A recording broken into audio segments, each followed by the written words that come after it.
Good morning, everybody, and a happy Tuesday morning. I am taping from my non-powered home still. We were told we might have power on Friday. Let's cross our fingers.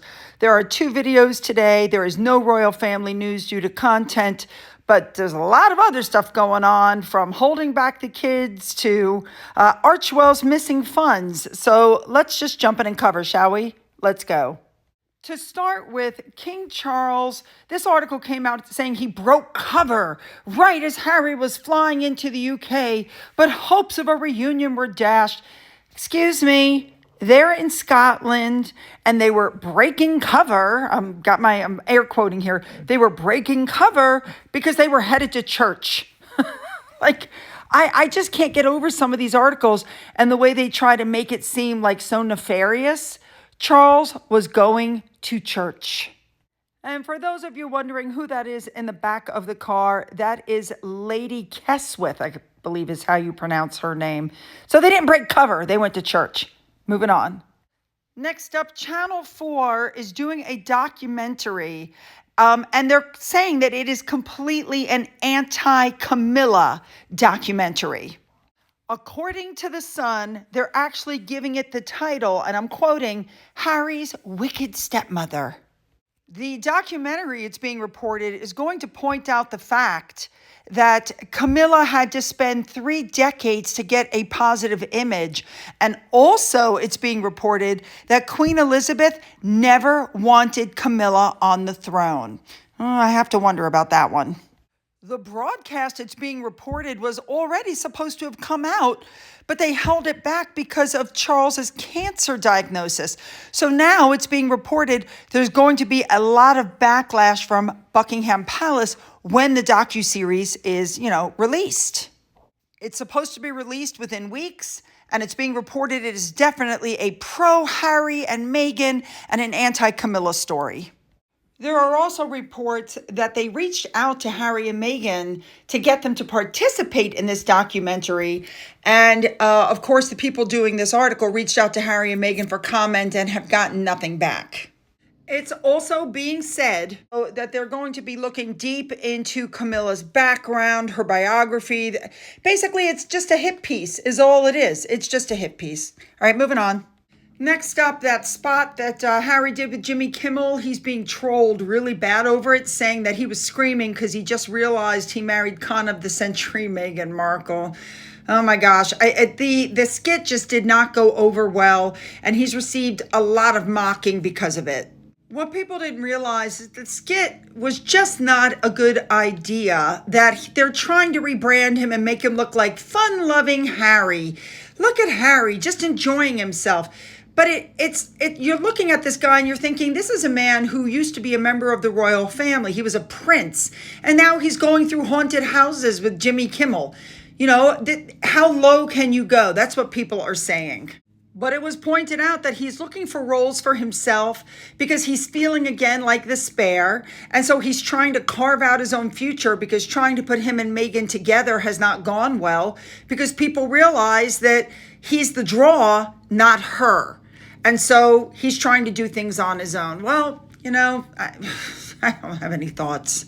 Here we go. Harry's Netflix docuseries. So remember, when Netflix signed this £80 million deal with Harry, they were hoping to get a lot of exclusive personal footage. This new documentary that he's done about Polo apparently is a 5-part docuseries, and it would appear that Harry features in it rarely, that it's all about his friend Nacho, the Argentinian model / polo player. And they're saying, or it's being reported, that Netflix is very disappointed with the final edit because people wanted more bang for their buck. Netflix wanted more. Netflix wanted Harry, and that's not what they got. And behind the scenes, it's being reported that it was nicknamed The Nacho Show. So except for their documentary that they did with Netflix, which is basically the whole drama of them leaving the royal family, Every single other thing that they've produced has been a flop. Pearl was canceled. Live to Lead was barely a flip. Even the Invictus that they tried to do didn't make the top 10. And it's disappointing for Netflix. Polo is not a mainstream sport. So the attraction of it would have been watching Harry playing it.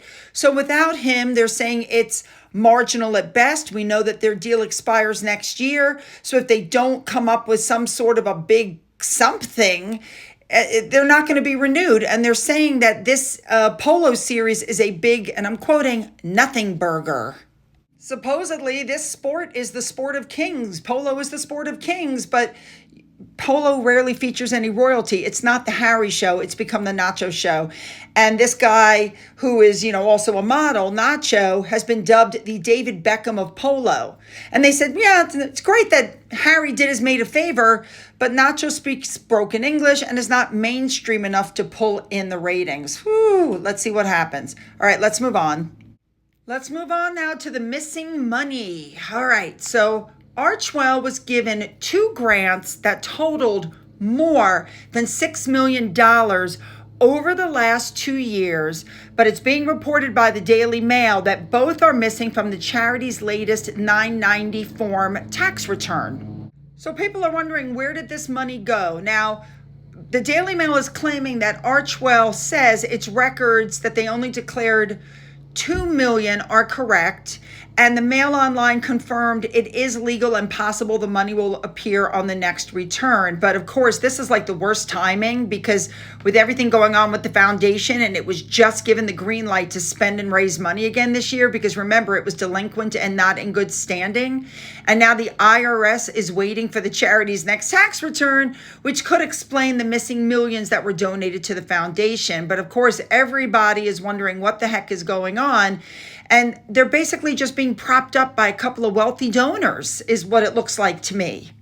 The last 2 grants made in the 2022-23 year, one totaled $6 million from Fidelity Charitable, and another was $10,000 from Tis Best Philanthropy, and both are on their 990 forms. So the individual donors could have used the companies to donate the money anonymously, as was previously the case with the larger donations to Archewell. Remember, in 2021, they got an anonymous $10 million donation made through a Silicon Valley Community Foundation.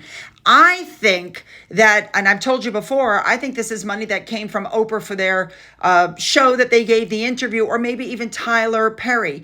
But in 2022, Archewell just got 2 grants of $1 million each from anonymous donors. See, what I don't understand about all this is, how can you get donations in 2022? Then they should be on the 2023 tax return. And if they're not, then something's wrong. And then the money you get in 2023 was given, it goes on your tax returns for 2024. That's how the whole world does it. That's how the United States does it. I don't understand why they would be doing anything, remotely different. It is being suggested that Harry and Meghan are taking some of this money and using it to fund their personal lifestyle. Let's not forget, you guys, that where they set up their tax, status in Delaware, they are allowed to keep 95% of donations. So it's very possible that that's where the money went, Of course, Harry and Meghan hit back through sources who claim that the $2 million in their latest return is correct, and that the rest of the money is going to appear on their next tax return. And Express.co.uk did its own investigation and found that the Sussex's records are 100% correct. To me, it just seems weird if you get money and you don't show it all.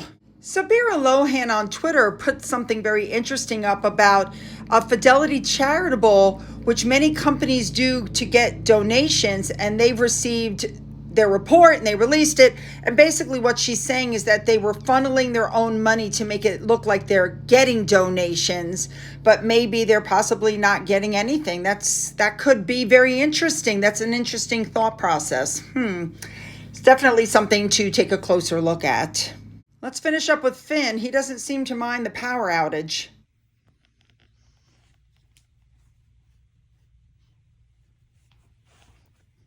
What the hell? Finn. Finn, what are you doing, dude? You guys know what to do. Hit the like and the subscribe button, leave your comment, and then go down into the description box and find the link for video 2. We have more stories to cover. No royal family stuff today. Let's go.